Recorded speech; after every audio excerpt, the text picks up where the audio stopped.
Hello, Dhani's kitchen ചാനലിലേക്ക് എല്ലാ കൂട്ടുകാർക്കും സ്വാഗതം. വളരെ എളുപ്പത്തിൽ ചോറിനും ചപ്പാത്തിക്കും പൊറോട്ടയ്ക്കും പറ്റിയൊരു അടിപൊളി കറിയാണ് കേട്ടോ. ഇത് നമുക്ക് ഹോട്ടലിലൊക്കെ കിട്ടുന്ന പോലെ തന്നെ വളരെ എളുപ്പത്തിൽ വീട്ടിലുണ്ടാക്കിയെടുക്കാം. അപ്പോൾ ഇതെങ്ങനെയാണ് ഉണ്ടാക്കുന്നത് നോക്കാമല്ലോ. ഇതിനായിട്ട് ഞാനിവിടെ 4 സവാള, 2 വലിയ തക്കാളി, പച്ചമുളക്, കറിവേപ്പില. സവാള കുറച്ച് വലുതാണ് കേട്ടോ എടുത്തിട്ടുള്ളത്. ഇഞ്ചി വെളുത്തുള്ളി ചതച്ചെടുത്തത് ഓരോ സ്പൂൺ വെച്ച് ഞാനിവിടെ 1 കിലോനോളം ചിക്കൻ ഇതുപോലെ മീഡിയം പീസായിട്ട് കട്ട് ചെയ്തെടുത്തിട്ടുണ്ട്. ഇനി നമുക്ക് കറി ഉണ്ടാക്കിയാലോ. ഇതിനായിട്ട് ഞാനിവിടെ കുക്കർ സ്റ്റൗവിൽ വെച്ചിട്ടുണ്ട്. ചൂടായി വരുമ്പോൾ ഇതിലേക്ക് 3 ടേബിൾ ഓയിലാണ് ചേർത്ത് കൊടുക്കുന്നത്. സൺഫ്ലവർ ഓയിലും കുഴപ്പമൊന്നുമില്ല കേട്ടോ. ഇതിലേക്ക് കാശ്മീരി മുളക് പൊടി, മല്ലിപ്പൊടി ഞാനിവിടെ 1 സ്പൂണാണ് എടുത്തിട്ടുള്ളത് കേട്ടോ. അപ്പോൾ ഇത് ടേബിൾ സ്പൂണാണ് ഈ സ്പൂണിൻ്റെ അളവ്. അപ്പോൾ ഇനി ഇതിനെ നന്നായിട്ടൊന്ന് മൂപ്പിച്ചെടുക്കണം. ഇതിൻ്റെ കളറൊന്നും മാറിപ്പോവരുത്. ആ ഒരു രീതിയിലാണ് ഇതിനെ മൂപ്പിച്ചെടുക്കേണ്ടത് കേട്ടോ. ഇനി ഇതിലേക്ക് ഇത് നന്നായിട്ടൊന്ന് മൂത്ത് വരുമ്പോൾ ഇഞ്ചിയും വെളുത്തുള്ളിയും കൂടി ചതച്ച് വെച്ചിട്ടുണ്ടായിരുന്നു, അതാണ് കേട്ടോ. ഇത് ഓരോ സ്പൂണ് വെച്ചിട്ടാണുള്ളത്. ഇഞ്ചിയും 1 സ്പൂണ്, വെളുത്തുള്ളിയും 1 സ്പൂണ്.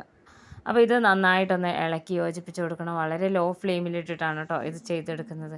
ഇനി ഇതിലേക്ക് നമ്മൾ എടുത്തു വെച്ചിട്ടുണ്ടായിരുന്ന സവാള, അതുപോലെ തന്നെ പച്ചമുളക്, കറിവേപ്പില ഇത് മാത്രമാണ് ഇട്ട് കൊടുക്കുന്നത്. തക്കാളി നമ്മൾ പിന്നീടാണ് ഇട്ട് കൊടുക്കുന്നത് കേട്ടോ. ഇത് സാധാരണ നമ്മൾ ഇതുപോലെ കറിയൊക്കെ ഉണ്ടാക്കുമ്പോൾ മല്ലിപ്പൊടിയാണ് കൂടുതൽ ചേർക്കുക. ഈ ഒരു കറിയിൽ കുറച്ചധികം ചേർക്കുന്നത് മുളക് പൊടിയാണ്. എരിവ് കുറവായിരിക്കും കേട്ടോ. കാശ്മീരി മുളക് പൊടിയാണെങ്കിൽ അതില്ലാന്നുണ്ടെങ്കിൽ നമ്മൾ സാധാരണ മുളക് പൊടി ചേർത്ത് കൊടുത്താൽ മതി. ഇനി ഇതിനെ ഈ സവാളേനെ ചെറുതായിട്ടൊന്ന് വഴറ്റിയെടുക്കണം. നല്ല കളറാണ് കേട്ടോ, നല്ല ഭംഗിയാണ് കാണാൻ. നമ്മളിതിൽ എക്സ്ട്രാ കളറൊന്നും ചേർക്കേണ്ട ആവശ്യമില്ല. അപ്പോൾ ഇതുപോലെ ഒന്ന് നന്നായിട്ട് ഇതുപോലെ ഇളക്കി കൊടുത്തിട്ടുണ്ട് കേട്ടോ. ഒരുപാട് ഇങ്ങനെ വഴന്ന് വരുമൊന്നും വേണ്ട, ഈ ഒരു രീതിയിലായാൽ മതി.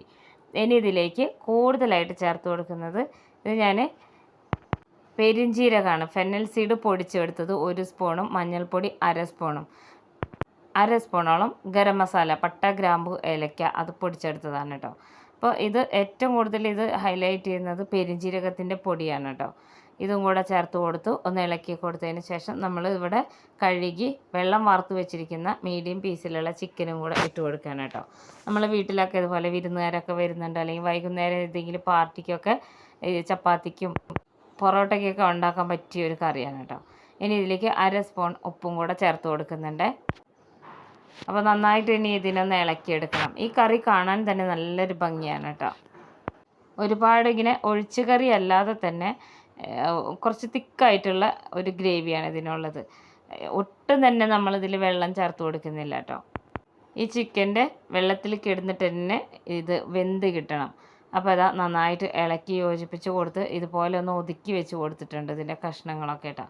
ഇനി ഇതിനെ ഇങ്ങനെ വെച്ച് കൊടുത്തതിന് ശേഷം തക്കാളി ഇതിൻ്റെ മേലിലിട്ട് കൊടുക്കുകയാണ്. തക്കാളിയുടെ ജ്യൂസും കൂടിയാണ് കേട്ടോ. ഇനി ഇത് നമ്മൾ വഴറ്റി കൊടുക്കണ്ട, തക്കാളി ഇങ്ങനെ മേലിലിട്ടാൽ മതി. അപ്പോൾ ഒന്ന് വാടി വരട്ടെ, അതുവരെ വളരെ ലോ ഫ്ലെയിമിൽ ഇതുപോലെ ഒന്ന് അടച്ച് വെക്കുക. ഞാൻ കുക്കറിൻ്റെ വിസിൽ ഇങ്ങനെ അടച്ച് വെച്ചിട്ടല്ല ഉള്ളത് കേട്ടോ. ഒരു 4 മിനിറ്റ് ഒന്ന് ലോ ഫ്ലെയിമിലിട്ടാൽ മതി.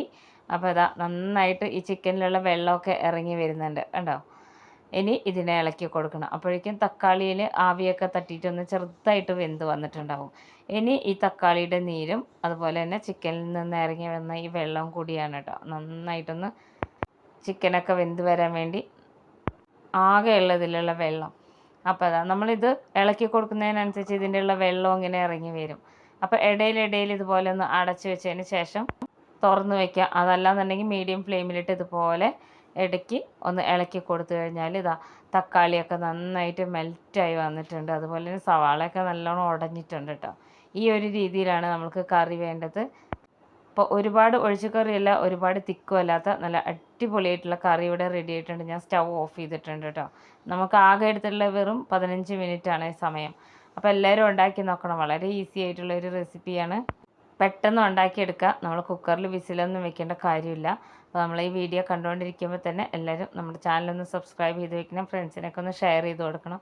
ഇനി ഇത് ചൂടാറിയ ശേഷം ഇതുപോലെ ഒരു പാത്രത്തിലേക്ക് മാറ്റാം.